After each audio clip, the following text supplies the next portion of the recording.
Hey, welcome everybody to Drunk Dudes in a Gun Room. This is Don. Hey, this show is brought to you by Gun Room Radio. Here's a quick ad for Gun Room.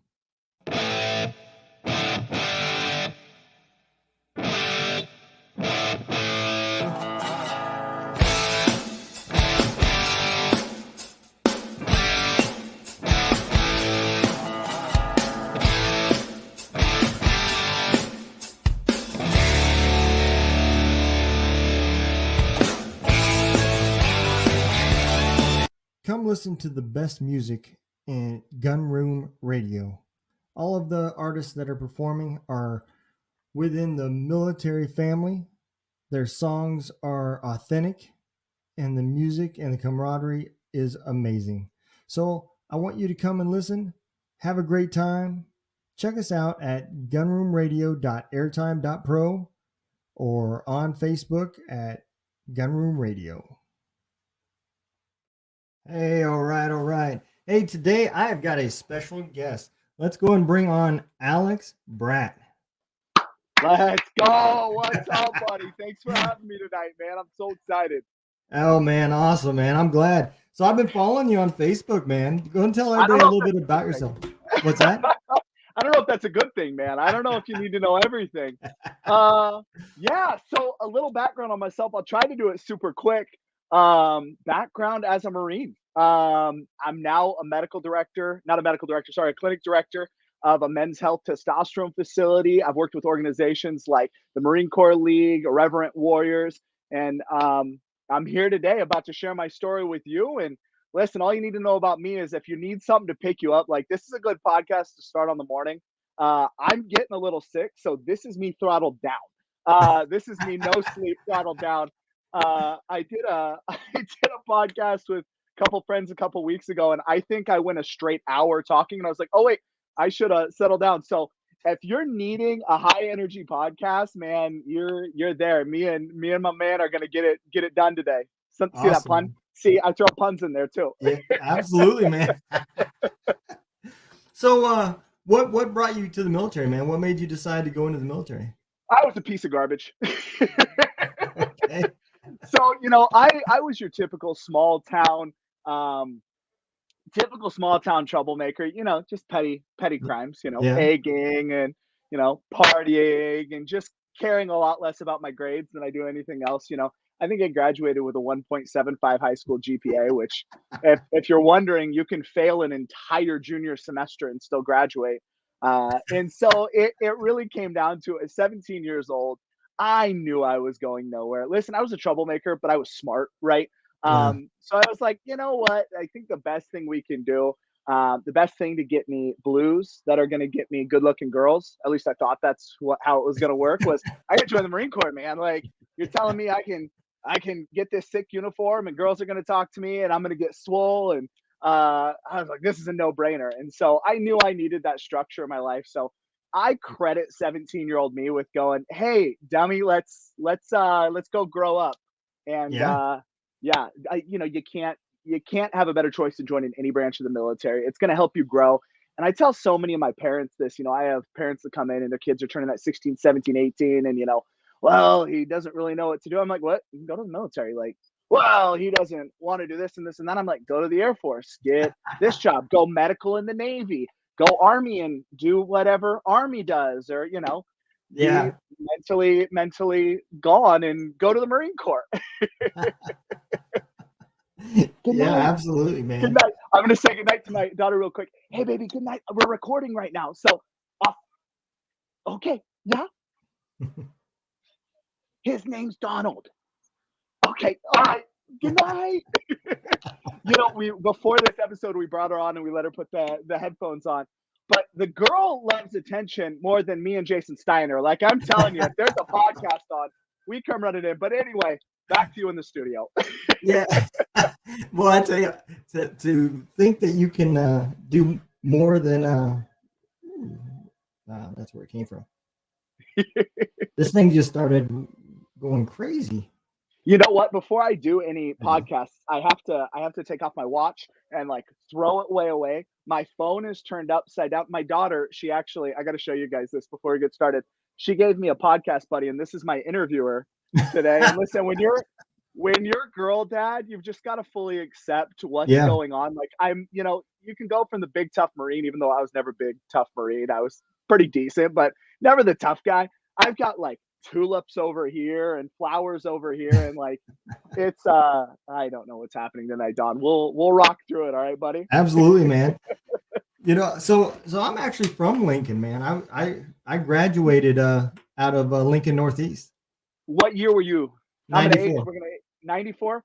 Yep. Okay, so the Great Depression. That's incredible, man. Yeah, man. Yeah. Man, I'll tell you what, 94, I don't want to do this to you. I'm going to do it to you. So 94, I was in kindergarten. But listen, I got to say, like, the 90s, what a better time to go to high school. Like, you could wear windbreakers. Like, all you need Yeah. is neon windbreakers. That as you're walking down the hall and you're Yep. set, man. What kind of Yep. music were you into in the 90s? Because I know you're a music guy. So a little bit of rock, a little bit of rap. I mean, that was Yeah. when Former came out, man. Yes. And I like big butts, yeah, that was all out there. The pinnacle of music, the absolute pinnacle of music, man. I mean, I was listening to 90s and 2000s R&B the other day and had a little Mariah Carey on, just blasting it through the drive-through. I've Yeah. got no shame. Listen, I Yeah. listen to literally everything. And I've got to say, I probably like 80s, 70s to 80s were the move. Class of 89, let's go. So the 70s to the 80s, early 80s, I feel like were a huge momentum in music, right? Yeah. And then you hit that like 98 to 2004. And I feel like you were right at the tail end of that good music in the 90s. It was still playing. Yep. And then it moved into that early 2000s. I mean, Yeah. you've got Tupac and Biggie, if you want to Yep. go with that. Motley Crue was still partying hard. Oh, You yeah. still had AC/DC releasing albums. You had Yep. classics like Aerosmith and Foreigner.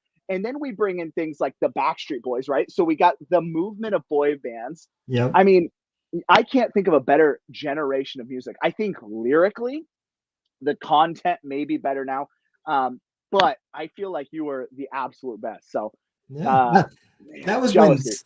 that was when 6x9s were actually cool to have in your back window. I'd love to say I know what you're talking about, but I don't. Oh, 6x9s. Oh my gosh. Oh, I really made myself look young. Listen, 6x9s are still cool in the back of the window. There's just nowhere to fire it up and hook it up now.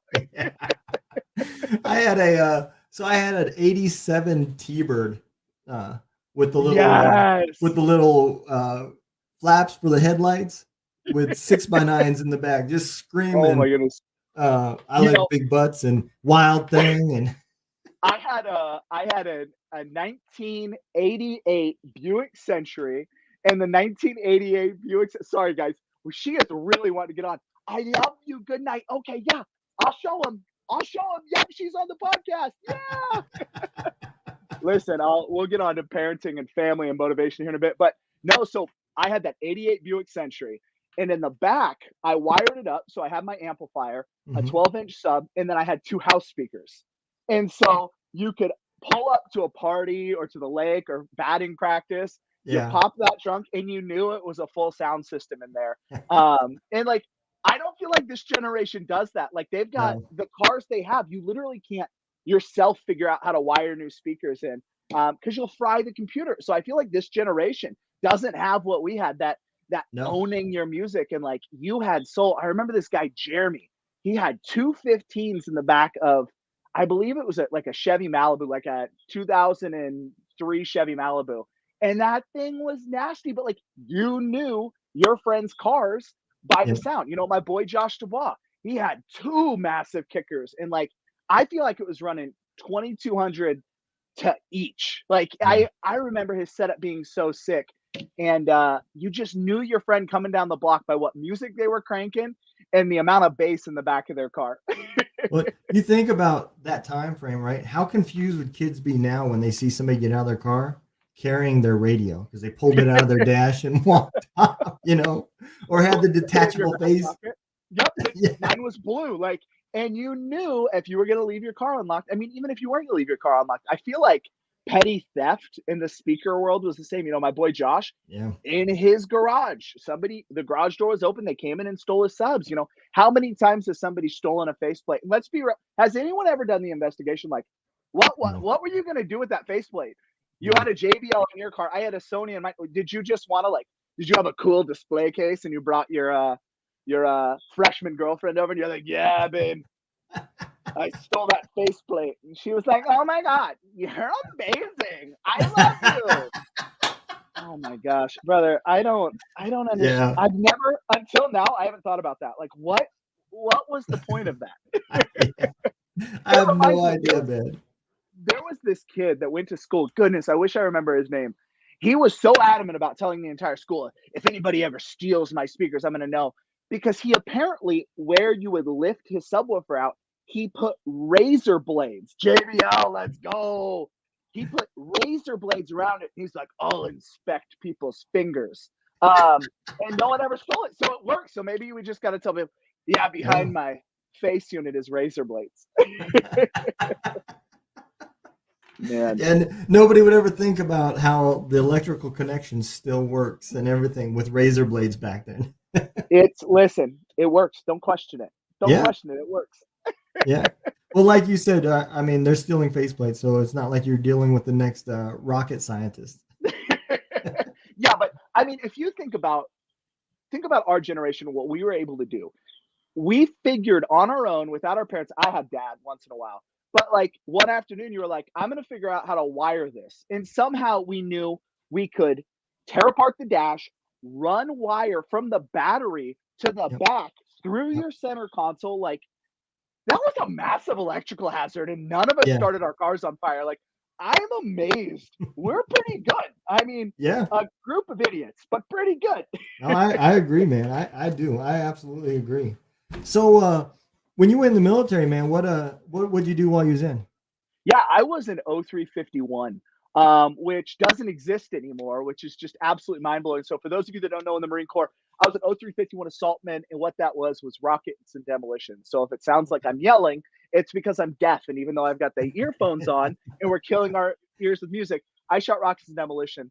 Um, and listen, there's no cooler job for an 18-year-old than getting to shoot rockets and demolition. And it kind of came down to I originally didn't have the scores to get in. Yeah. I had all of the IQ and the oh my gosh, what's the ASVAB? There's a number on the ASVAB for math. Like my math was good, but when I got to SOI, they did a PT test to see if you had a first class PFT and you could move on and do one of these specialty units. Well, I just got a peanut butter shot because everybody gets the peanut butter shot. And Yep. real quick, from somebody in medicine, it doesn't make any sense that they were giving us antibiotics that constant. Like that's opposed to all medical knowledge that we were just getting at. So anyway, so I get the peanut butter shot, and you had to run it in 27 minutes, and I was like, oh, I'm doing this in 26. So like I just like walked and I timed it, and I was like, oh, I got to finish this last mile in 8 minutes, and just booked it. Um, but I then later realized that, oh, these scores count. Now I have to just go be a standard 11. And what ended up happening was I wanted to make sure that, hey, I'm never going to fail a test. I'm not always the most square to Murray Marine, but Yeah. I'm intelligent. I'm in decent shape. I'm okay at hiking. So while everybody was sleeping for these tests we take in SOI, I stayed up and I studied in the hall and I studied in the bathroom, and I didn't care. I wasn't failing these tests because, I didn't really ever have to study in high school until, Yeah. I failed an entire junior semester. But I wanted to find a way to set myself ahead, and I was going to outwork those people. And so it turned out, of those three tests, people failed them, which opened up all of these openings to the other job fields. And so I was like, all right, I'm an 0311. That's fine. It's cool. There's a lot of awesomeness with that. But I really wanted to be, either a machine gunner, a mortarman, or an assaultman. I wanted a Mhm. specialty. And they came out and they were like, hey, 5 people failed. They got 5 openings. And I sprinted to the front. I was like, I'll do it. And they're like, do you have a first class PFT? I'm like, I've had a first class PFT, blah, blah, blah. And so, as a good salesman, I sold my way into it, and I hopped on the truck where they were going to be in the field, and I headed back to school. Awesome, man. Yeah. Yeah. I think a lot of people don't realize how, you know, that's just the veteran mentality, dude. You have to Mhm. be determined. And Mhm. I see it a lot in the civilian world right now. You know, people will walk into walls and then they just stop.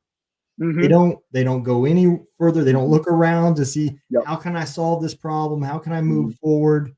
And I've noticed it because I was the same way in school. Nope, was not for me. Yep. You know, and I mean, so me and my wife, to give you a little bit of background, me and my wife went to junior high together at Mickle. If you know where Oh my god, Mickle, I don't even know where that is. So it's small town, middle of nowhere, my dude. no, that's the middle school there in Lincoln, Oh, even Mickle worse. Junior High. I'm from Beatrice, so I'm one Okay, of those people from, that area of the yep. world. So we went to junior high there. We started dating in eighth grade, going into eighth grade, and man, you know, I'm going to tell you, I go into the military because again, I was looking for the same thing. I had to take care of my wife. Now we're married. Mhm. But if it wasn't for the army, I wouldn't have graduated. I No. mean, there was this class where you had to do 40 hours of volunteer work. Mhm. And I was working nights and then getting up going to school in the morning and I didn't have time to do the volunteer work. So Mhm. I told the recruiter, I said, "Look, I'm not going to graduate." And he's like, "What class, man? We'll get you a tutor." I said, Yeah, "No, it ain't my grades." I know.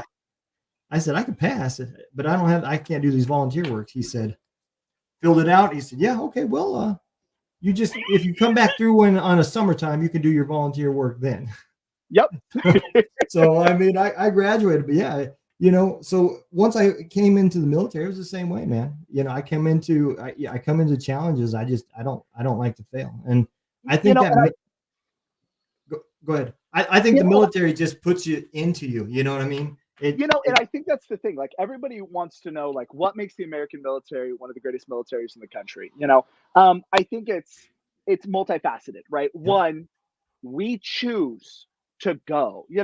Whether the yep, people want to be like, oh, the people in the '80s were it was prison or this. Well, you chose this instead of prison. All right. yep, You know, two, we want to do it. There's no option. It's not yeah, that necessarily we're stronger than anybody. I really don't believe that. I believe there's foreign militaries that I've seen how they train. Like if you watch the E4 Mafia, if you watch, I love watching the comments. I haven't done a StreamYard where there's comments on the side. So the ADHD is kicking. But if you watch like the South Koreans and their yeah, martial arts, they're flying through the air and kicking boards yep, like I'm the kind of guy that was hanging out with the dude smoking the cigarettes and just hiking weight. And yep, it wasn't that we were necessarily more in shape or more intelligent. It's that we just have this willpower where it's yep, like, nope, I'm part of this. And I am the biggest badass in the world. And I'm going to find a way to do it. The guys that I served with, um, two of my best friends, Jeff and Eric, and I'll throw Justin Clark in there. They were much better than me as leaders. They were substantially better. I remember I got non-rec and they were like, I wasn't even close to picking up. They're like, well, we got to put a name down. I'm like, I don't care. So I walked in the first sergeant and he was like, so why do you feel this non-rec's appropriate? I'm like, yeah, I'm not ready to be a leader. I call it sophomore year in the Marine Corps, mhm, freshman, sophomore year. I'm like, I'm not there. Jeff, Eric, they're great. But what I decided I was going to do was never fail. When we're hiking, if a gun went down, I don't care if it was mortarman, machine gun, we're all weapons, we're all family. I put it on my back, I strapped it on my chest, and I hiked. And, I got kind of told I was a pack mule. I was dying on the inside, but mentally, I yep, refused to stop my legs from moving. I had a gunny come up. He's like, bro, give me that. And I had a mortarman's plate on my chest. And I was like, just death. And he's like, dude, just give it to me. And I'm like, no. And he grabbed it off my chest and took off running. And I'm like, that's what it takes. And that's truly what it is about. I feel like yeah, the American spirit too. We're in a time where we're talking about what's the American spirit. And I feel like it's being suppressed. And not to get political, but men are told to be less manly, and it's a yep, threat to society, and it's a mental health issue. Well, what built this country, what built our military was that mental health. And that's why you see veterans in key leadership positions doing things that they're probably not qualified for. But guess what? They're going to find a way to get it done. yep. And that's exactly, you know, there was a young kid, I call him kid, he just graduated college that's working out Hmm. there where I work. And same thing. He came up to me one day and he's like, "Yep, that's the way it works. They give you more work. They don't give you more pay." He said, Mhm. "So if you don't do more work, they'll stop giving it to you." Mhm. And Mhm. I said, "Yeah, I get that. That works in theory." I said, "But you still have to put your head on your pillow at the end of the night." I said, "It Mhm. isn't about money. It's Yeah. about accomplishment. Mhm. I don't care about the money. I will do whatever I'm told to do because I collect a Mhm. paycheck. That's my reward. So while I'm there, I'm going to work." And Mhm. you know, I kind of was telling him that because I don't want him to have that mentality of, well, I'm just going to do just enough to get by, because, Yeah. like you said, I feel like that's where America is heading, is Yeah. just enough to get by. It's amazing. So a little bit about me, and we'll go into my story and how I got into this if you want to here in a little Yeah. while. But I've gotten into motivational speaking, and that's what's leading me to doing more podcasts and putting myself out there and just learning. Hmm. Why am I doing motivational speaking? Well, I feel like I have a message to share and I want to help people. That's what it comes down to. And I don't necessarily know what I'm doing ever. I Yeah. just need to keep going forward. And so what that brings that up is I've been talking to a lot of college kids. And if you're a Nebraska Cornhuskers fan, the most recent D1 teams I've talked to were the Nebraska football team, Hmm. which was really cool. I was basically given a 10-minute warning of like, hey, you want to speak to the team? I was being honored as one of their veterans with a bunch of my friends. And I was like, and I've done keynote speaking before, but never, on the spot, hey, you're going to just do it. Now, I've been BSing my whole life, so I can come up with it. We're good. Yeah. And then I recently talked to the D1 track team, who a couple of my kids that I followed just ended up placing at nationals. And I'll tell you, they're suppressed. They're kind of hiding, but Hmm. there are these amazing kids. And the media is going to show all the drama and all the garbage because guess what? It gets you clicks. But Yep. I'm telling you, and I'm going to shout out right now to all of my Nebraska athletes that I follow, that I reach out to, that I talk to. I'm going to talk to, shout out Coach St. Clair with the Nebraska track team. Man, those guys are working. Yeah. Like, I'm telling you, there's a different mentality. And I just wish we could get more college students around these college athletes. And, there's non athletes out there too. But I'm telling you, there's some of these athletes out there that have that can do spirit just like we did. Yep. And what I told them during one of my last speeches was it's going to be over. For them, it's athletes, right? Yep. Athletics. It's going to be over in 4 or 5 years, right? When you lay your head down on your pillow at night, you're going to have regrets. Yep. That's what a lot of our demons come from. Yeah. It's where my demons came from was regrets. You're in the moment right now where you can change your future. You can change what those regrets are going to be. You're going to give your all. And so many of these kids are doing it. But I'm telling you, the ones that are out there that aren't, um, they're going to be eaten up in the Yeah. future. And it's not just going to be society eating them up. When they come to the realization when they're older in this give society, when it comes to the realization that, oh, it's gonna hurt. And so, Yeah. that's on them. But there are good kids out there, man. I agree. And you brought up a good point, because that is true. At that level, to play in football or any sport at the University of NAIA Nebraska. D3, Yeah. period. The college Yeah. sport, period. Yeah. You have to be at a different level, mentally, not just physically, but mentally. And Well, you got to think. You have to go to school, right? You got to yep. manage school, which is already difficult. College is tough. I don't know Yep. how many college graduates or anyone that's attended college. You got to go to college, and if you're taking courses that are worth it, it's hard. It's at a fast pace. Yep. Then you got to navigate the social aspect. Then you got to navigate the fact that you're 18 to 23, growing into your body, growing into your mind, going through your mental changes, and you have to attend practice and compete against other teams. That's personally, I'm never going to downgrade what we did in the military, but I feel like they've got a different kind of mental battle Oh on yeah. their plate. Yeah. I'd rather go to the military. I'm a nurse. I'm an RN. I went to a really hard nursing college.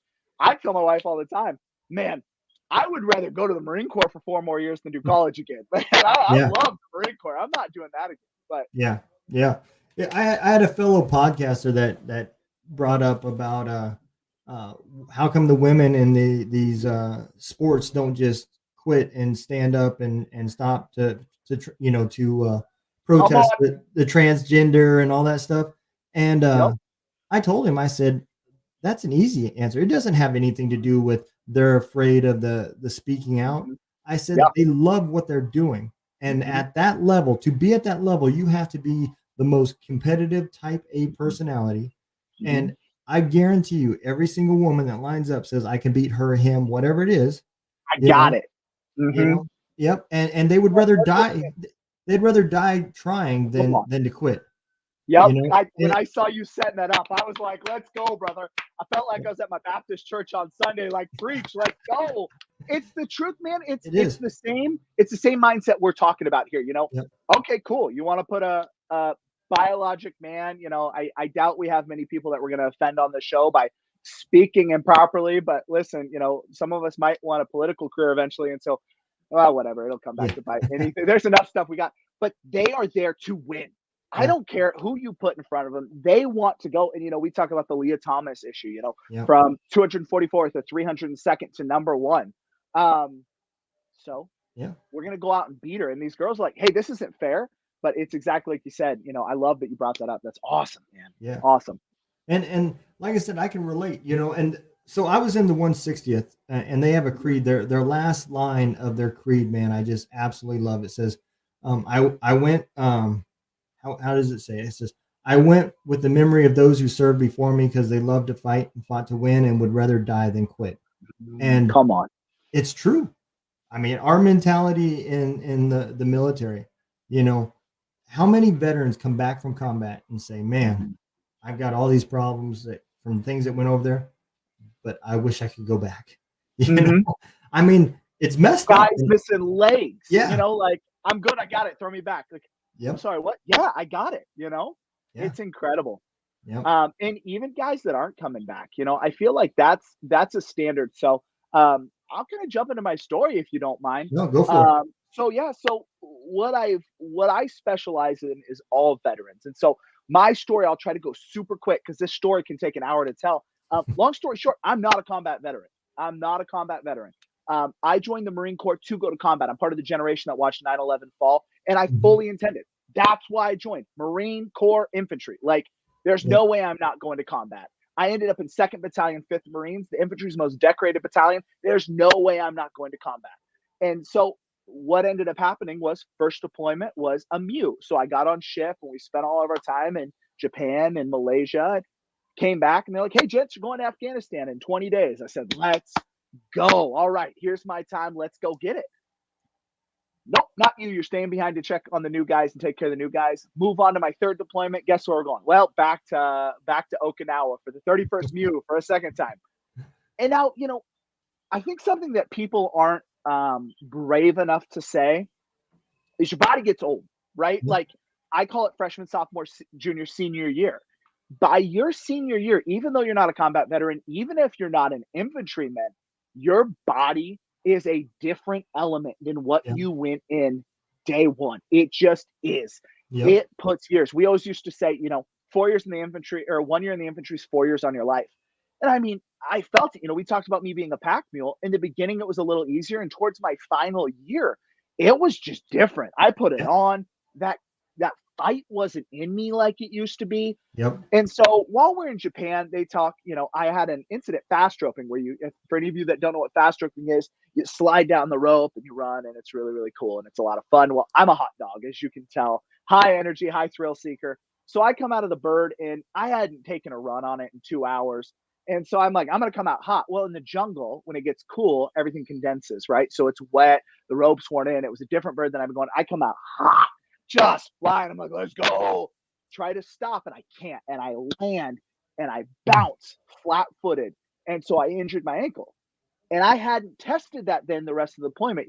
I was on light duty for a period of time and about 3 months in, blah, blah, blah. The body wasn't what it used to be. And so it Right. came to the point that, hey guys, we're going to Afghanistan on the next deployment.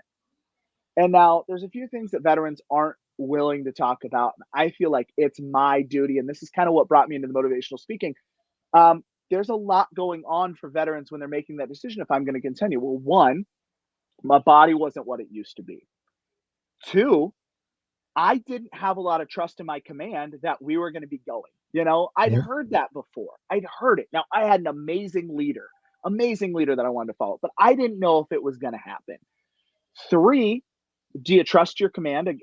Trust your command again. And three, is it for me? Do I have that fight in me? And can my body do it anymore? And Yeah. frankly, I was scared. I was scared, Oh yeah. Everybody was. 100%. And if you don't admit that, good on you, man. But I'm telling you, for the 5% that say they weren't scared, I was scared. And so it came down. I had all the paperwork filled out, and I probably admittedly, and this is one thing I've really said over this last year, I'm going to be honest about. I admittedly was probably looking for a way out. And I had a master guns come up and start screaming at me during weigh-ins. Why? Because I was wearing sweatpants instead of green shorts. Like, what are you doing? That's it for me. I'm done. Ripped my paper, went back to my room. And this is after I told my CO, hey, I'm absolutely going with you. I'm going to go talk. And so we get back, and sure enough, the next deployment is Afghanistan.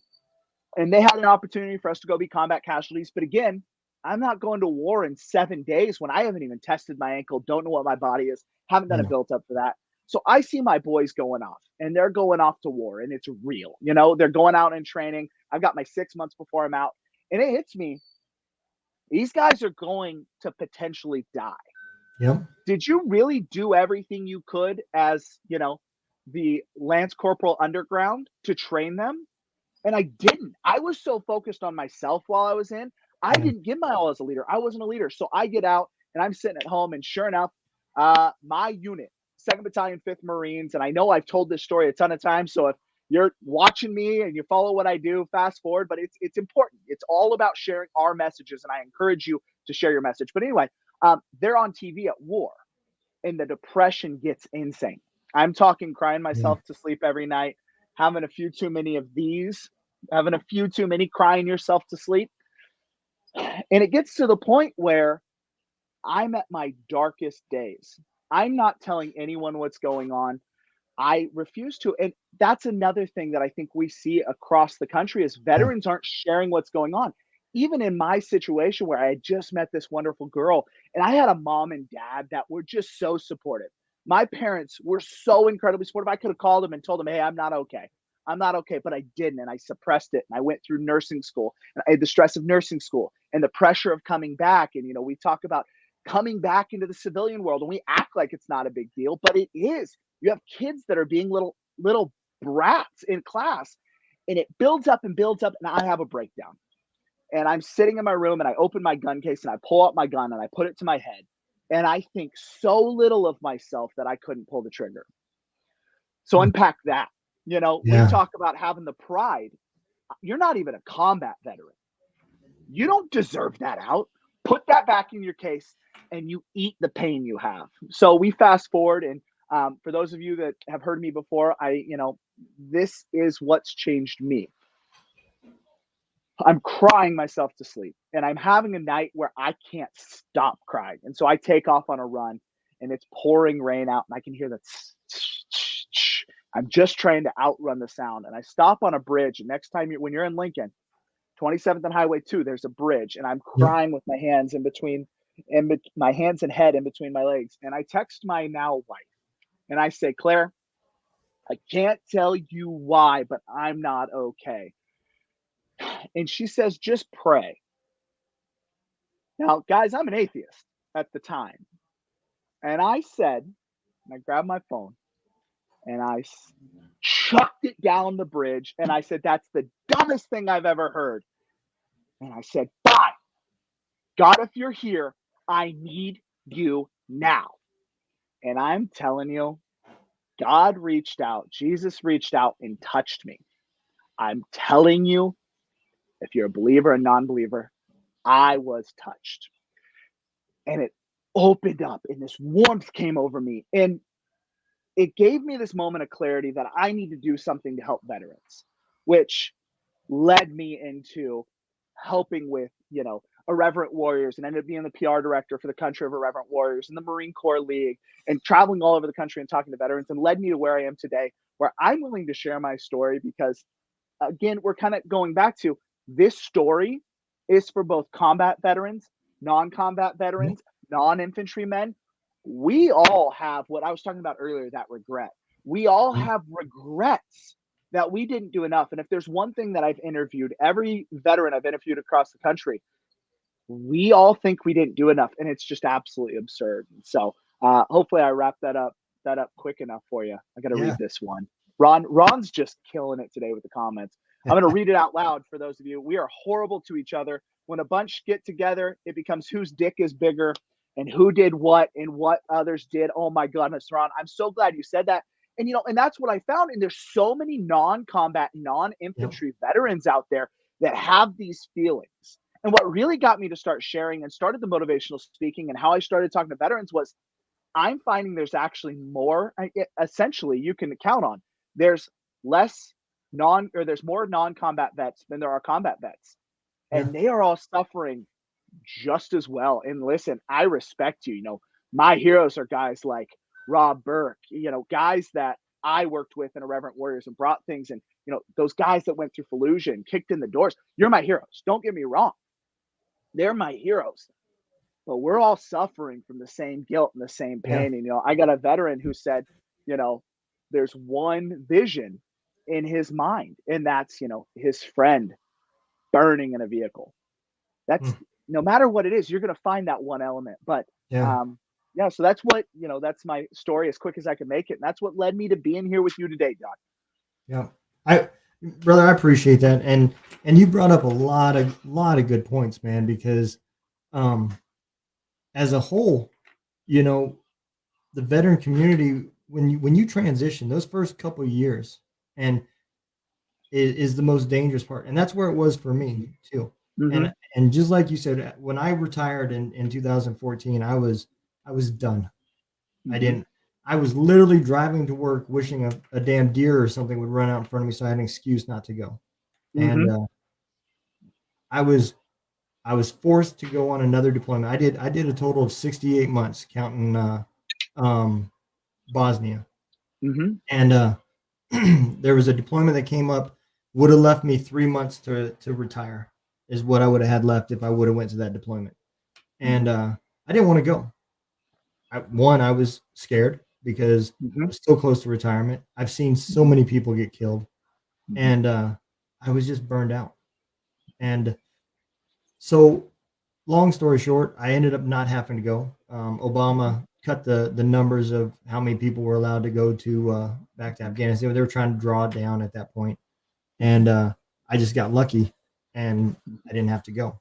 And one of the things I told, they had me stay back with the other soldiers and kind of supervise while I was clearing. And one of the new privates, I told him, I said, "Hey, tomorrow you guys need to bring in your dress uniforms." I said, "I need to take a look at them." And he said, "Oh, we're gonna start that stupid stuff already." I said, "What are you talking about?" He said, "Oh, we're gonna do Class A inspections." I said, "This ain't an inspection." I said, "These next 9 months, you're gonna be wearing them quite a bit." Mm-hmm. And he said, "Why?" And I said, "Because not all of them are coming back." I said, "They're not ready." Mm-hmm. Our unit had never been to Afghanistan, and that's where I did most of my tours, was in Afghanistan, and I knew they weren't ready. And they lost. I think it was a total of nine soldiers is what they lost. And it's just like you said, you see it, and you carry that burden because as a leader, you knew they were not ready, Mm-hmm. and I watched it. Or you didn't do enough. Yeah, Or you didn't do enough, which, you know what, for you, I guarantee you did everything you could do. I guarantee you did. But guess what? I know it still eats at you.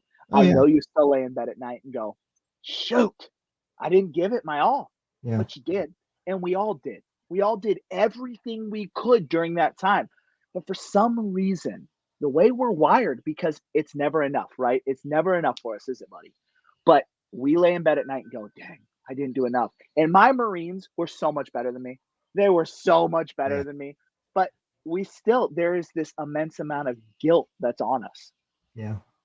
No, you are absolutely right, man. And it one of the questions that was brought to me, and you see it, especially now that I've been podcasting now for a couple of years, and with the radio station and everything, I've just talked to so many different people. And when you get in these groups, you see the era that they served in has a different mentality. The Vietnam veterans are different than the first Desert Storm veterans compared to us. We're so much more open in comparison to the Vietnam. And you look at this and it makes you wonder, man, have we really even seen the worst of what people are going through? Because you know a lot of those guys haven't got out yet. The ones that came into the tail end of that of the war. So I think about, I one of my leaders, Brett Tate, was a gunny, and if you remember the last team that pulled out of Afghanistan, and they were getting babies. Uh, yeah, it's so sad. I'm literally gonna cry. Um, when you become a parent, for those of you that aren't a parent out there, and you see these children, wow, this has never affected me like this. So I'm sorry. Uh, you see these parents that are so desperate to save their children that they're willing to hand their baby. And I've got a 2-year-old in bed right now, and they're willing to grab their baby and please, please take my baby. So you start with that mindset. yeah, I'll be one of these Marines, serving under my brother Brett and their Brett and it's Tate. I never call him by his first name, but Tate and Corporal Deacon out of Omaha, lost his life in that. And these kids in yeah, the pullout phase, there was no structure. There yeah, was nothing there. They were just there having children handed to them. And what do you do? What do you deny that?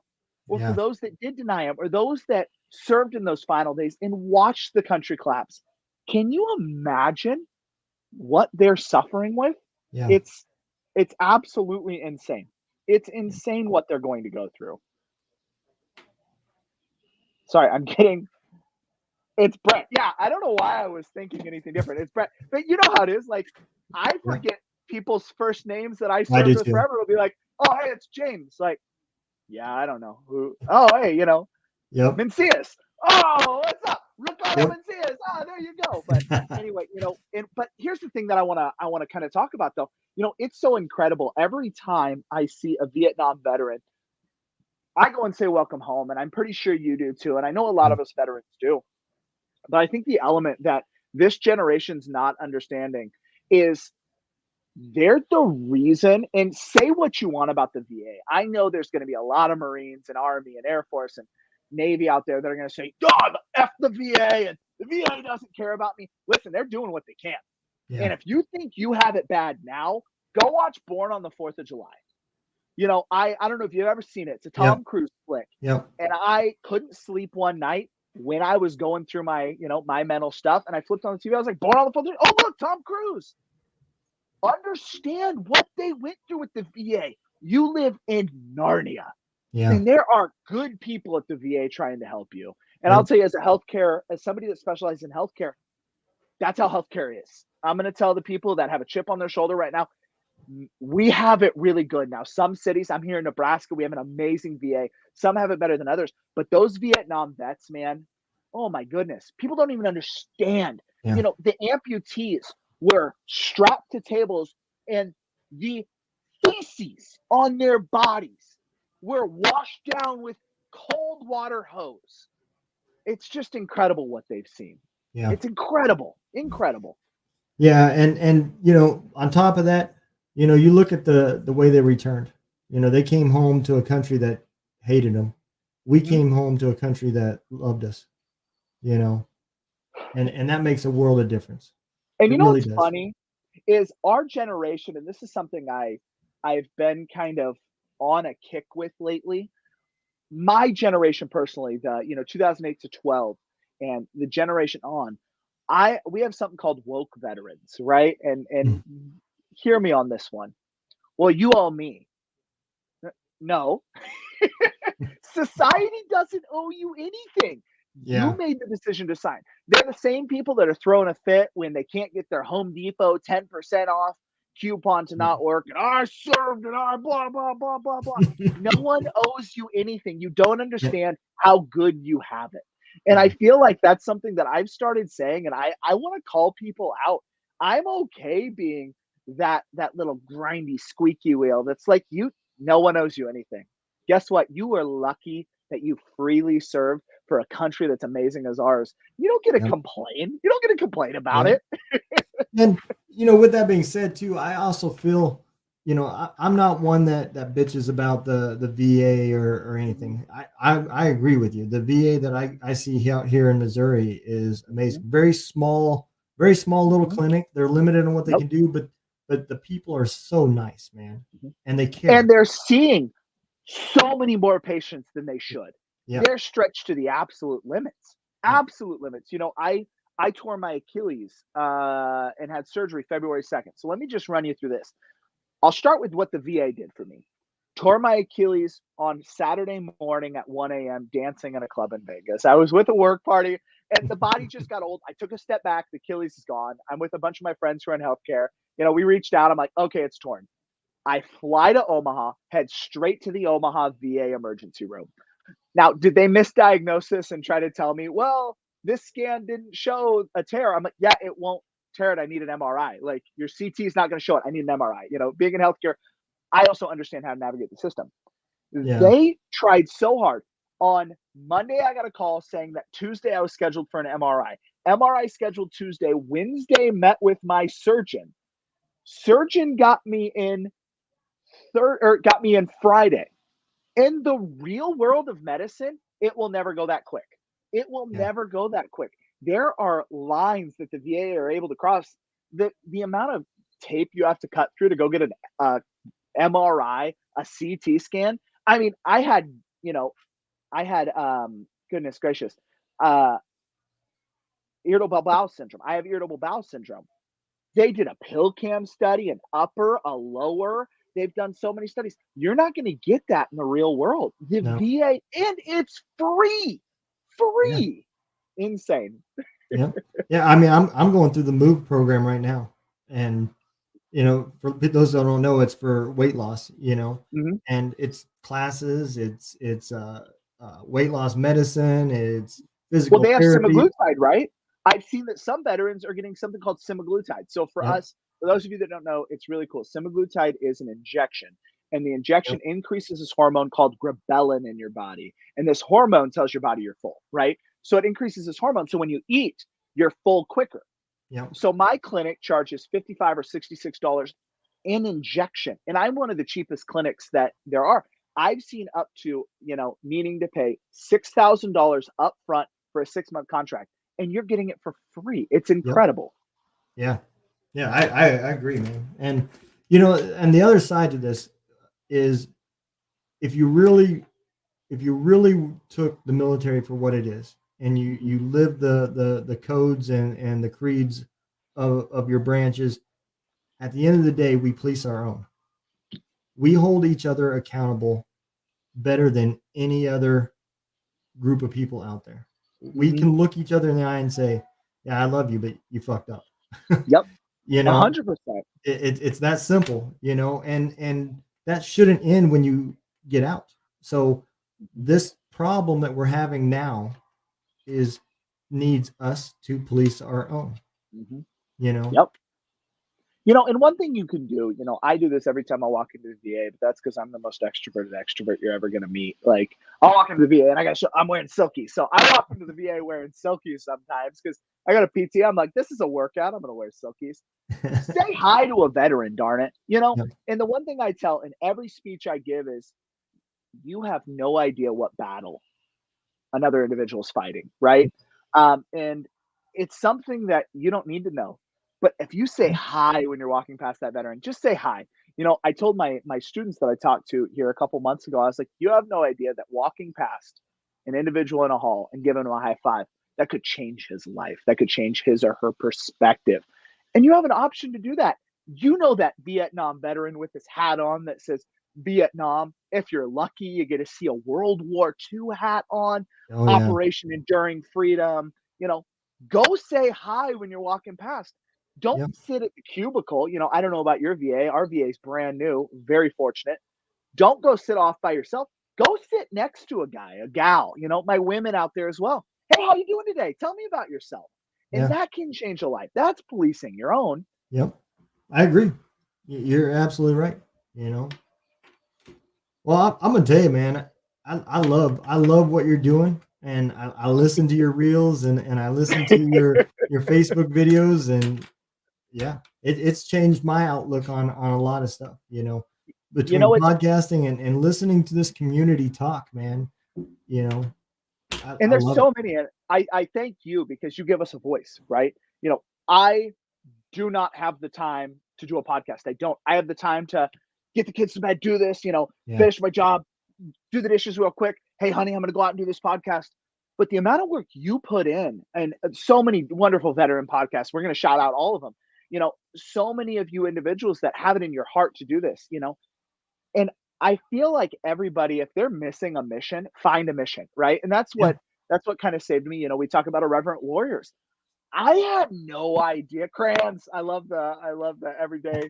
It's a Saturday, USMC veteran with the crayons. I love it, man. I love it. I'm loving this comment section. But yeah, if you're listening right now, find a mission, right? Find a way to get out there and do something. There are so many of these organizations, the VFW, the AMVETS, the yeah, Marine Corps League. They're begging for people to come in. And that's how I got started. I went to a Marine Corps, I was at the VA actually, and Lyman Garrison, one of my really good buddies, and he said, hey, I'm going to introduce you to somebody. I'm going to give him your number.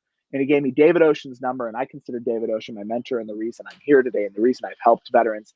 And they invited me out to a Marine Corps League meeting. And I said, this is stupid. I don't want to be a part of this. But they said, hey, what do you want to do? You got an idea. We've got financial abilities to support you in something. We've got leadership positions that need to be filled. I ended up being junior vice commandant for the entire state in my wow, second year. They need you guys. So if you're feeling like you need something, get out there and give. And I feel like just sharing a video. You talked about I do these random videos, and I'm trying to do more. But you know what? Even just giving a post today. But I'll tell you, the one thing that brings that up is I've got this post that I don't know if you saw. It looks like this, and I'm talking to the Nebraska yep, track team. yep, Um, and it talks about, and I'm going to tell you guys here because it's kind of my logo. Everything about my brand, you could call it, is based on this. And what I like to tell people, and I said in every speech, if you feel like you're buried, you feel like the world's caved in on you, right? You're not buried, guys. God doesn't bury his children; he plants them. And we might feel like we've been down there a long time, but we're growing roots. And that growth season, the deeper the roots grow, the stronger the stock. And when you're ready to burst through that soil, there's not a darn thing that's going to stop you once you get up there. And I'll tell you, even guys like you, guys like me, we still have demons. We have yeah, days yeah, where we can listen to what we say and it doesn't always work. yeah. But if you just believe, like, tomorrow's another day, tomorrow's another day, there's so much that can go for you. There's a I love that you do a lot with music. So there's an artist that I am absolutely in love with. Are you familiar with NF? Nate Ferguson, NF?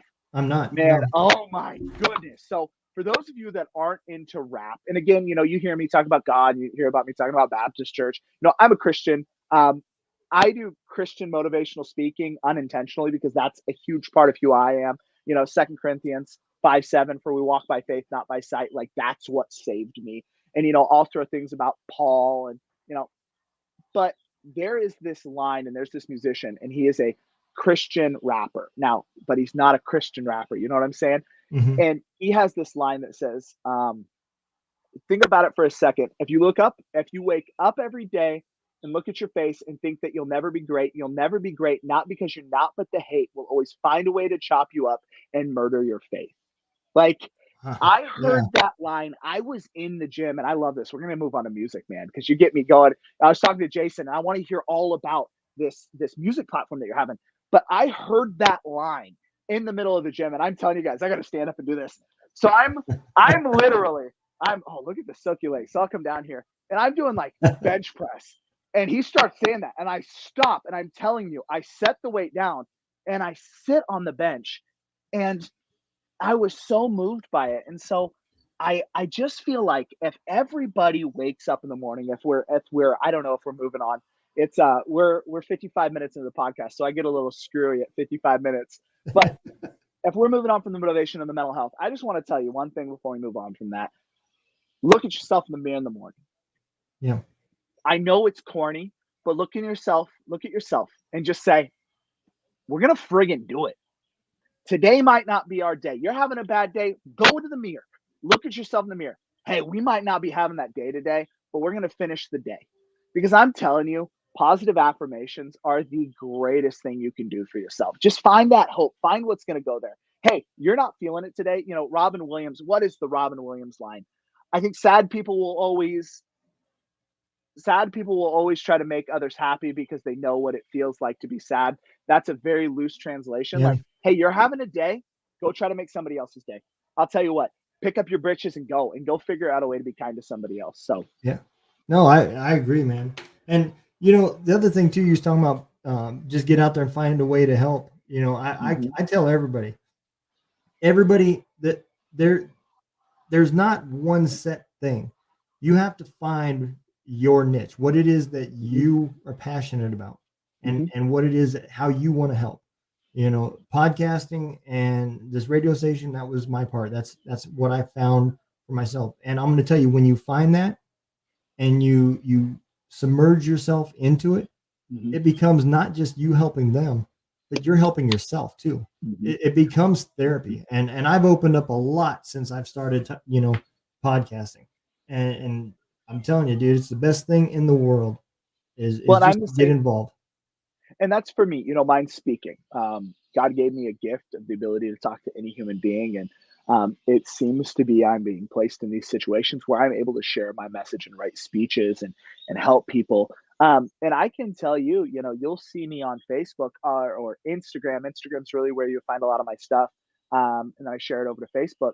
I can tell you, leading up to this podcast today, I've had a week where I had to go back and watch my own videos and find my own motivation. Yeah, That you're always going to have suffering.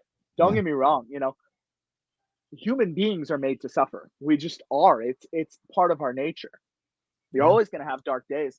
But I'm telling you, I even up to an hour ago went, oh gosh, I got to do this podcast. I got this. I got this. I got this. I got this. And I'm telling you, when you find your way into your element, it's the same when I step on stage or step to talk to somebody. My heart rate, I'll tell you, it goes up to 130, and I'm like, oh gosh, I don't know if I want to do this. I don't know if I want to do this. And then I step in front, and I literally, you can track my watch. It goes 60 beats per minute, and you will just find yourself in your own element. And hey, yeah, listen, maybe speaking's not for you. Maybe podcasting's not for you, but there is something out there. There are yeah, so many organizations that just need people that want to show up and help. yep, Be that guy. You can truly save this organization. So a couple generations from now, because it's America, we're going to find ourselves in another war. We're going to find ourselves in another war.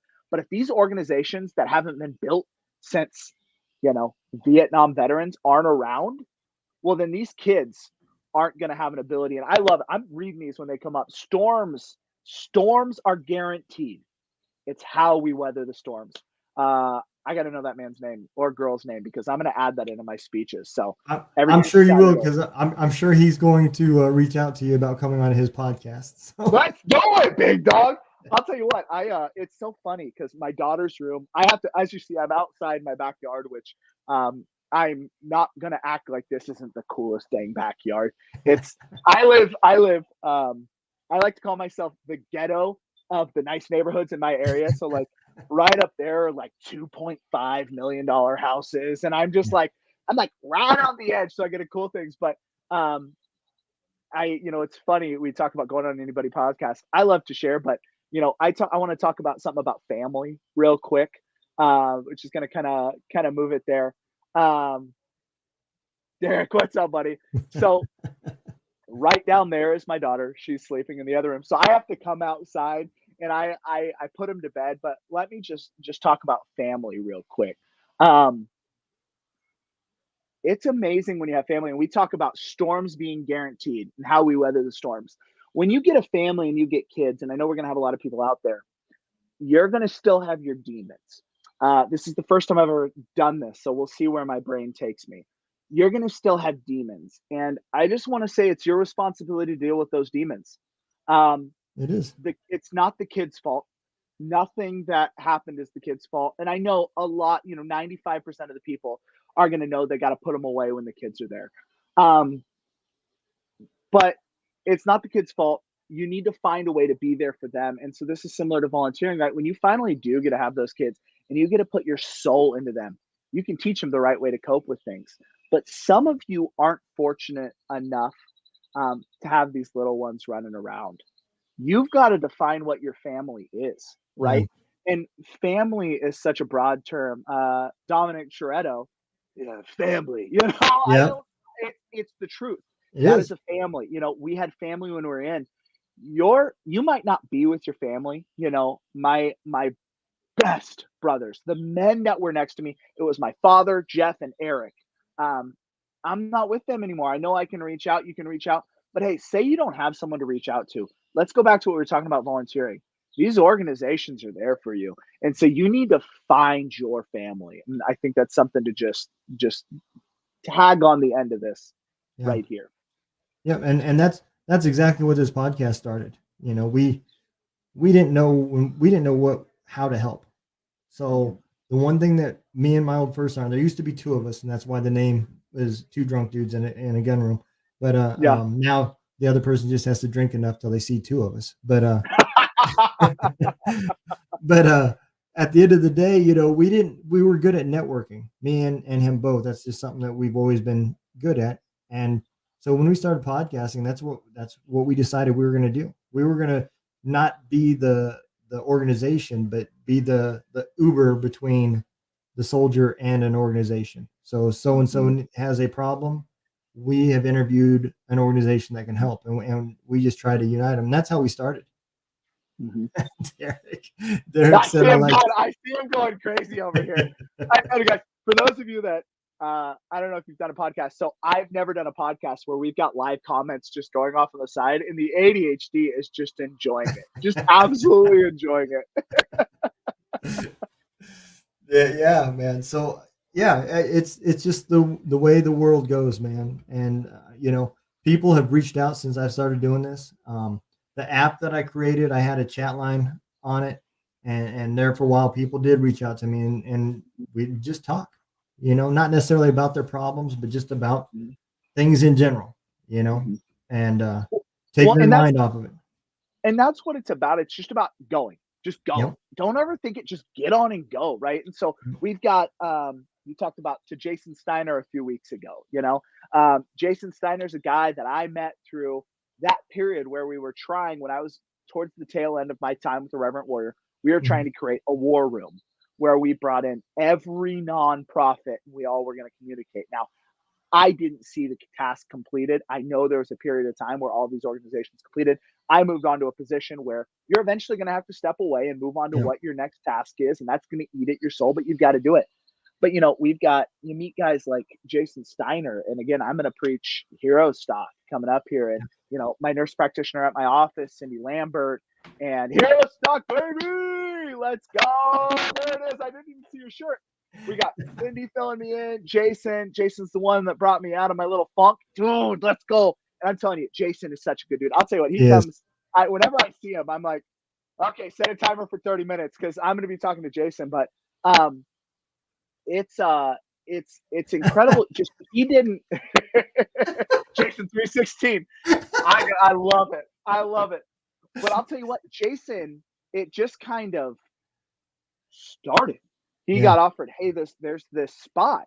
Well, that brought in, and it always happens. You've got great veterans, Cindy and Jesse, and everybody else in the organization. Those are the three that I really know work with it. And it's now come to what this year is going to be. And we go back to music. It's gotten big. I It see Cindy in has. my office every day, and I get the updates, and I'm just like, oh my gosh! And you've got Irreverent Warriors and Rucket for. I'm so sorry. I need Cindy to give me a better brief before I come on. And what's happening is when you get these events, you've also got these booths set up. And so what happens is it's a networking event for all these different military organizations. But shout out to Hero Stock. Yeah. Don, give them the information. You got the information on you? Yeah. So September 9th is when they do it. September 8th, is it, that they're doing Rhonda's Ride, where they leave from Lincoln, they go to Oklahoma, and they turn around and come back. It's 1,000-mile motorcycle ride. And that's September, Wheels for Warrior. yep, Wheels for Warriors. So let's yep, shout out that organization. yep. Wheels for Warriors will be donating a bike there, and you have there's 4 bands, and Scotty Hastings is one of them. There's a couple more that I can't think of off the top of my head. I'm pulling it up right now, my brother. And yeah, it's just a good time to come out and just build camaraderie, and everybody come out and hang out. I mean, And I'll tell you what it's about. If you've never traveled to an event, oh, my internet, of course my internet's stinking when I need it to.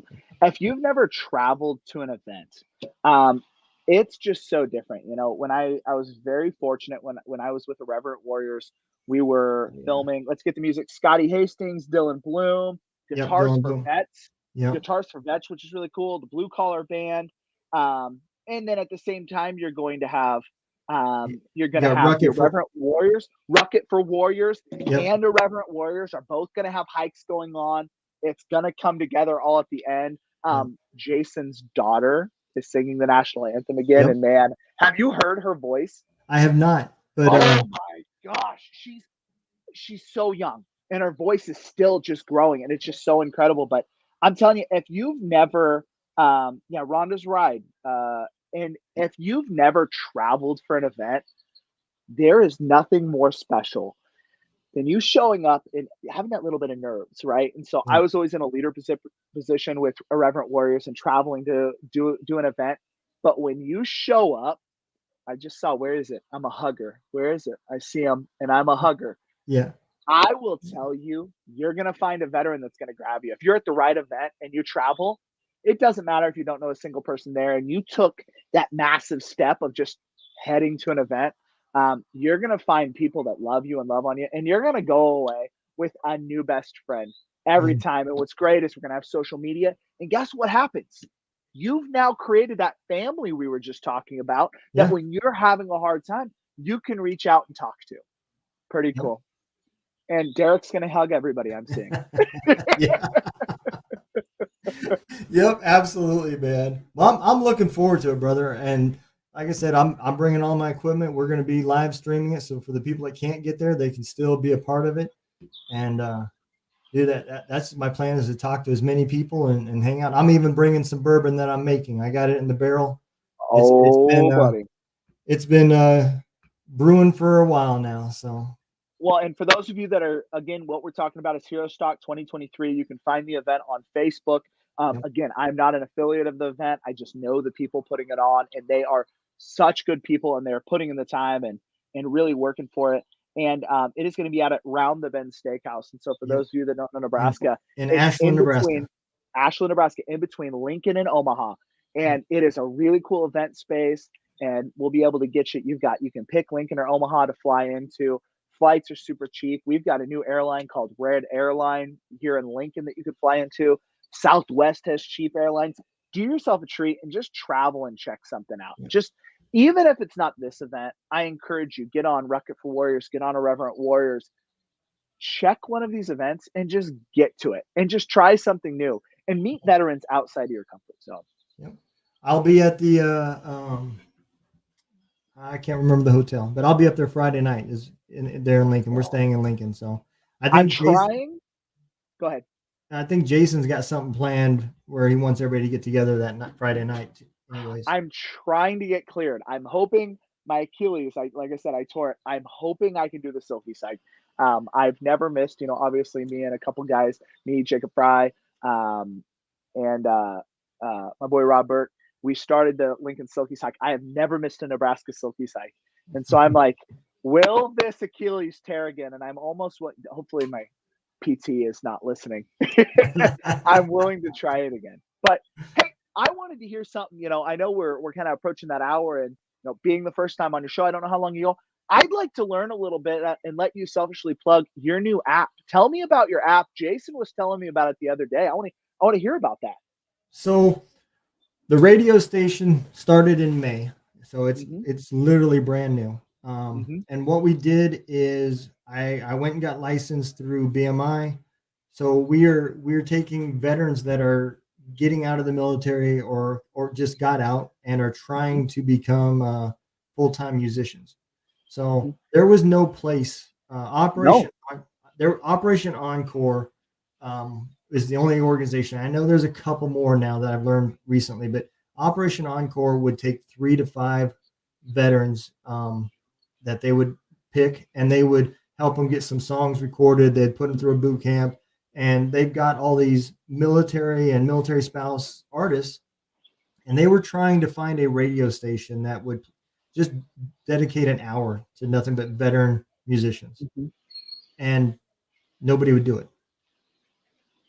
So I came up with this idea of let's just have a radio station, and the idea came from all these podcasts where I started getting all these musicians on, and my idea was just I'm just going to pay for the broadcasting, and they'll give me their music, we'll just throw it on, let everybody hear it. And Mhm. it turned out to be a lot more red tape than that, and I ended up having to get licensing and had to turn into a business and everything else just to get it all legal and get it happening. But we Mhm. finally got to that point, and we now are, I think I'm up to about 130, 140 songs. There's about 15 to 20 artists that Mhm. are on it.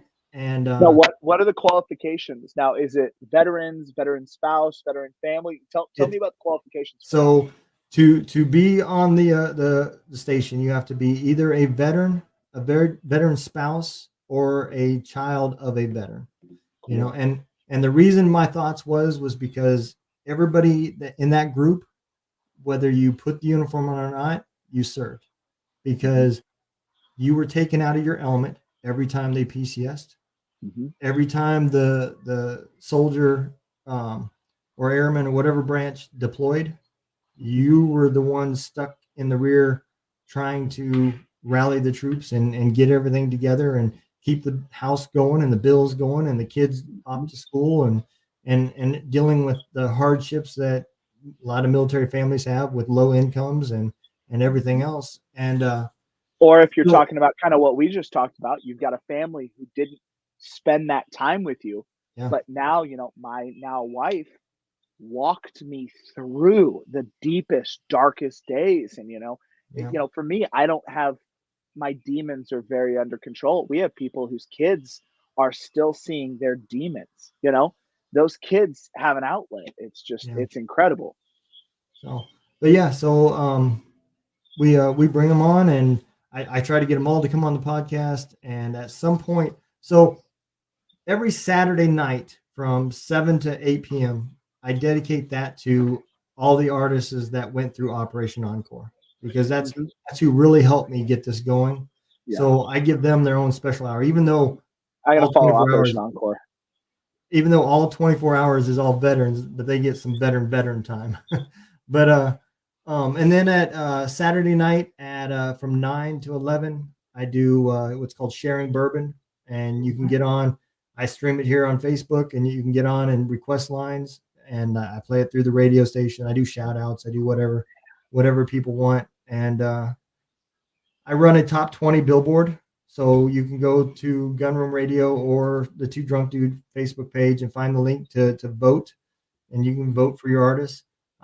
At the end of each month, I'm giving away the artist that's at the top of the billboard each month gets a prize. And then at the end of the year, I'll do a top 100, and all the votes and everything add up. And every Sunday, I introduce every song, every artist. Now playing number 20 is Derek Thomas, who's actually in the chat. He's got the I number see 20 them. song right now. But Dude. but Oh my yeah, gosh. I'll tell you what. What's your listen, I'm gonna put you on the spot. Do you have a song that's moving you right oh yeah, now that you're hearing? What's yep. what's the song? I'm because I'm It's gonna called "Not Alone" not alone. And who's by the artist? Shannon Book. Spell Shannon Book. SHANNONBOOK. Awesome. Awesome. That's so cool. I'll tell you what, we talk about music, and I love this. I never go on a podcast and talk about music. I I feel like music has such an incredible ability to take people out of their element and put them in a completely different element, right? Yeah. You want to hurt, you want to feel pain, man, there's music for you. You want to Yep. just hate the world, man, there's music for you. You want to be in a good mood, man, there's music for you. Yep. And I feel like that's kind of something that's just kind of hitting me right now that I think people don't take into account when they're talking about their mental health. What are they listening to? What's really going on behind the music, and what's the quality of lyrics that are Yeah. going into your ears? There is some music out there that when you really break it down, it's not healthy music for you. Yeah. You're right. And what are you putting into your ears? And I mean, I'm gonna kind of go off on a tangent here, because that's what I do. Yeah, I told you, I warned you. After an hour, I go off on tangents. I think one of the things when we talk about mental health and we talk about what's going on with people, um, what you're bringing in can absolutely take you to the next level or absolutely destroy you. And I was Yeah. actually having this conversation again. I specialize in men's health. And I don't know why this I want to bring this up right now, but it's hit me. One of the things I talked to one of my my clients about today was porn. And I know it's kind of weird that I'm bringing this up right now, but I just literally talked about this today. We talk about what we're taking in, and we talk about us as men, right? And we joke about how when we were in the Marine Corps, you'd pass around the computer and Yeah. hey, you gotta see this video. Did you see this one? And you're taking it in, and you're taking it in, and taking it in. And we talk about me now as a spouse, and when I met my wife, I chose to abstain completely from porn. Um, and it was amazing that level of commitment and attraction that then happened with my at the time girlfriend and then onto my wife. And I've moved that on to, I don't have TikTok because, as any of you that have TikTok know, you scroll. And I did this as an experiment once. I said, I wonder, and I actually deleted my TikTok because that stuff's on there. I said, I wonder if I delete my TikTok, clear my cache, let's restart it and let's swipe for 5 videos and stop and let's see what it prioritizes. These algorithms that are existing today, and the algorithms in social media and the algorithms Yeah. in the world, are to try to take you out of your proper mental state and put you into a dark place or into a overly sexualized place or an overly unhealthy place.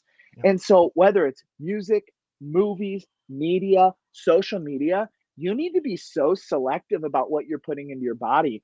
And I love that you're doing this with music because I can imagine there's not one song on your top 20 that's discouraging. Yeah. You're right. Because these people that are putting music out for you, they're trying to express their soul. And I guarantee, oh man, I got to get on. Jason told me about it last week and I haven't downloaded it yet. I guarantee you're having a bad day. You can get on your radio. Yeah. And I guarantee you, every one of those people putting out a song, their song is in a way when they wrote it, they're trying to help somebody. So Yeah. before we get a chance to wrap up, whenever we're going to do that, I just want to hit that point again. Be careful what you guys are putting in. Yeah. This is something I've never talked about on a show, but it's really weighing on my heart right now. Be careful what you guys are putting in the tank because it will come out some way or the other. Yeah. I mean, there's Food. there's there's been a lot of studies out there that um with porn specifically. I mean, men picture an image that they live up to, and when Mhm. you're putting that in your body and you're listening and seeing Chin check. what's not real but it Mhm. appears to be real on screen, Mhm. and then you try to be that guy that you've seen Mhm. on the screen in real Mhm. life, you're setting yourself up for failure, because you're going to Well, feel that's like a failure because you're not living up to what you're watching. That's not 100%. real to begin with. That's not love. It's That's not. not love. And I'm going to tell you, as a married Christian man who's insanely committed to my wife, going on 8 years of marriage, 10 years of dating, like love is such a different element, right? And we look at porn, and I truly believe, my generation's the first generation that grew up with the internet, right? So if I wanted to see it at 14, 15, 16, we had a computer downstairs. I sneak downstairs. I type in what I want to see. I want to see Asian and purple with black with Yeah. like the internet has destroyed men. And Yeah. let's move on to men's health talking about that. society has broken down men, and we have turned into these primitive creatures that now crave something that you will never get. Yep. And so now when you finally, for those of you that are single out there, you've now built up this image. And I'll tell you what, I guarantee I can hop on my Instagram. Now my algorithm is like golf, golf, golf, and WWE videos. But I can guarantee I go to my search feature and yep, there it is. There's a girl right there.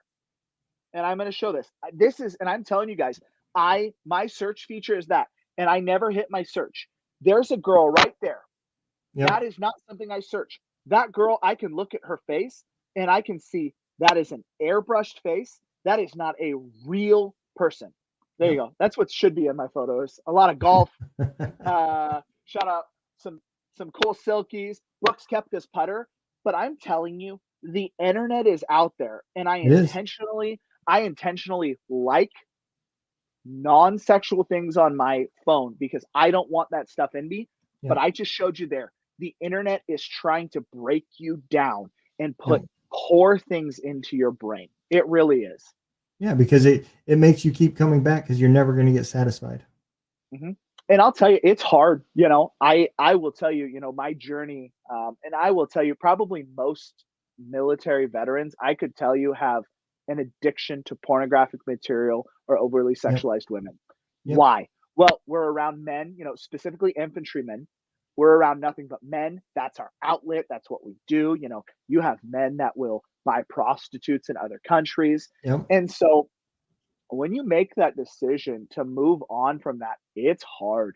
I'm telling you, but you'll get to the point where that picture, not that picture, my beautiful children, which is why I try to live my life to the absolute fullest. But that picture I showed you earlier, you'll scroll right past it. And Yeah. you'll have days where you'll catch yourself looking and, we're all creatures. We are. And you'll, look and be like, wow, that's a really attractive. And you'll go, nope, get out of here. I want that out of my brain. And I'm telling you, the second you make that commitment, you're going to feel a lot better and you're going to find more value in your relationship. How long have you been with your wife? Since seventh grade. Oh my goodness.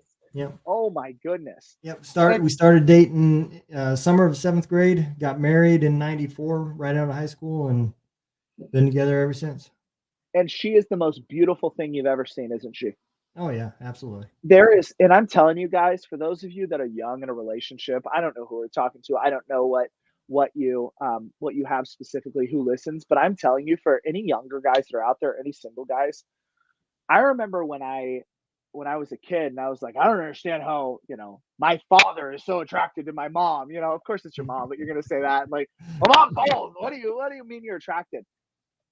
To be fair, my wife's very attractive, so pat on the back, good job me. Um, but there's something that happens through those years of commitment where it's this whole other level of attractiveness. Yeah. She bears your children and you spend every minute together. Now your brains are in sync and it's like this supreme level of attraction. So, gents, lay off the porn, start putting good things in your brain, and I'm telling you, you'll love the results. I agree, brother. I agree. Well, let me ask you this: where's the best place if somebody wanted to ask you to come speak, or where's the best place for them to Absolutely. find you? I'll tell you what, find me on Instagram. I think would probably be one of the easiest ways. And I'm Alex underscore. Oh my goodness, I just got a bug in my eye. It's gotten dark here in Nebraska, and so I've got this ring light here. You can find me at Alex underscore Ander on Instagram. My captions are love my girls, blessed by God, Marine Corps veteran, nurse and public speaker. And you can find some of my videos there. And I'm trying to post more and more of my motivational content. I've got workouts on there. And I'll tell you what, if somebody needs something or somebody needs to reach out, I never do this. But you can hit me up at 402 806 6083. Again, my phone number, my personal phone number right here on me is 402 806 6083. I prefer you text me. I'm very, very difficult to answer a call. I Yeah, truly am.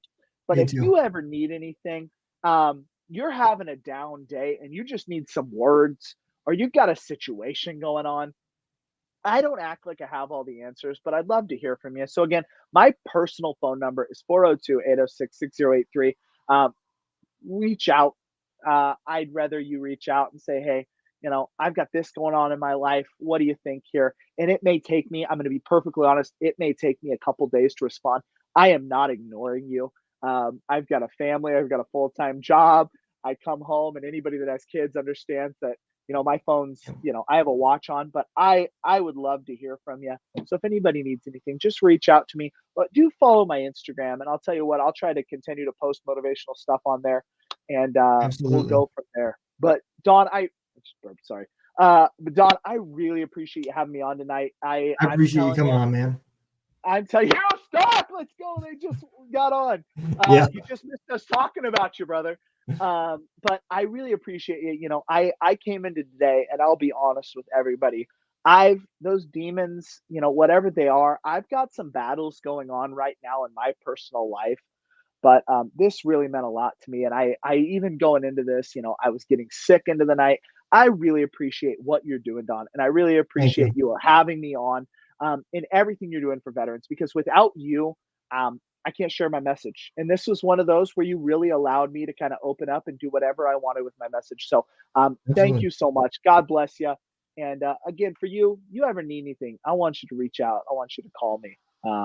But I appreciate again, that, man. for you veterans out there, I'm telling you, if I'm going to sign off with any message, just know that others are fighting the same battle you are.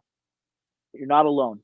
The same Amen. thoughts you're having, the same feelings you're having, others are having. So get to a group of veterans near you, share your story. Listen, if you're a Christian, just pray. God's out there ready to listen for you. If you're not a Christian, find a group of people that have the same beliefs you are and just find your way home, okay? I love you guys. God bless you. And thank you so much for taking this time with us tonight. Amen. I appreciate you, Alex. Your words mean the world. You take care, brother. All right, guys. Good night. Hey, thank you, Don. We'll talk to you soon. All right. Yes, sir. Bye bye.